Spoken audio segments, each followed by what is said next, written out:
Perkembangan bahasa pada anak. Pengertian bahasa. Jadi, menurut Pinucciano, bahasa adalah satu sistem simbol vokal yang arbitrer, memungkinkan semua orang dalam satu kebudayaan tertentu atau orang lain yang telah mempelajari sistem kebudayaan tersebut untuk berkomunikasi atau berinteraksi.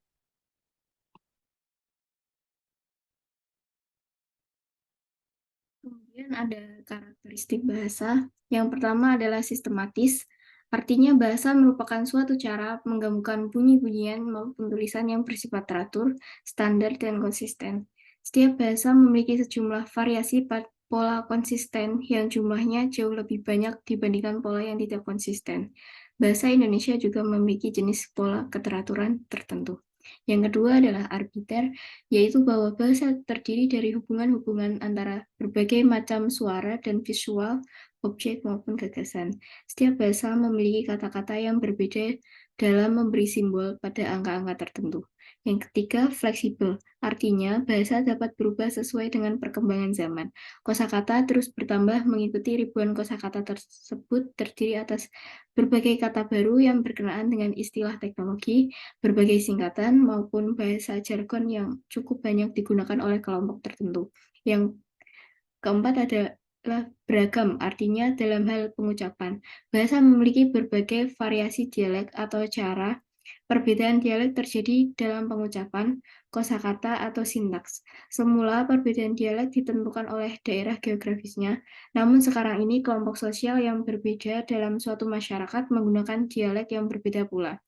Kompleks, yaitu bahwa kemampuan berpikir dan bernalar dipengaruhi oleh kemampuan menggunakan bahasa yang menjelaskan berbagai konsep, ide, maupun hubungan-hubungan yang dapat dimanipulasikan saat berpikir dan bernalar.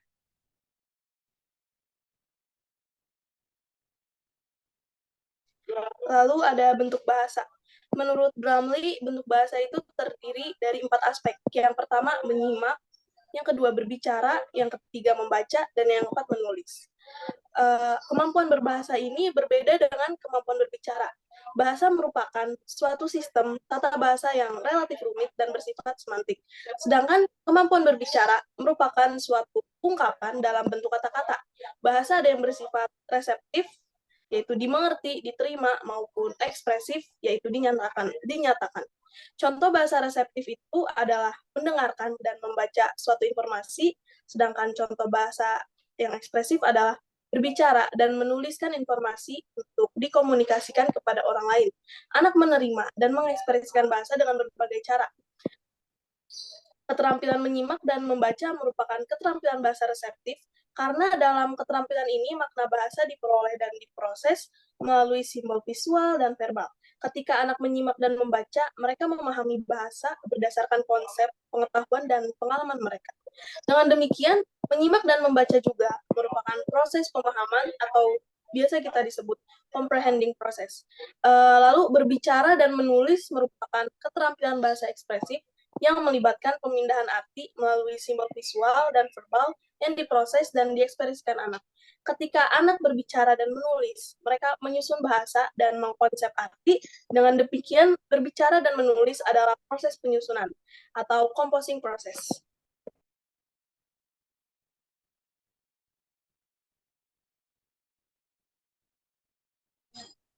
Yang selanjutnya adalah fungsi bahasa pada anak. Nah, dalam pembahasan fungsi berbahasa bagi anak, Taman Kanak-kanak dapat dilihat dari berbagai sudut pandang, terutama ditujukan pada fungsi secara langsung pada anak itu sendiri.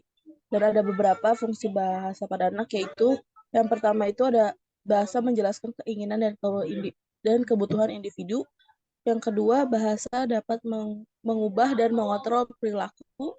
Yang ketiga, bahasa membantu perkembangan kognitif. Yang keempat, bahasa membantu mempererat interaksi dengan orang lain. Dan yang kelima, bahasa mengekspresikan keunikan individu.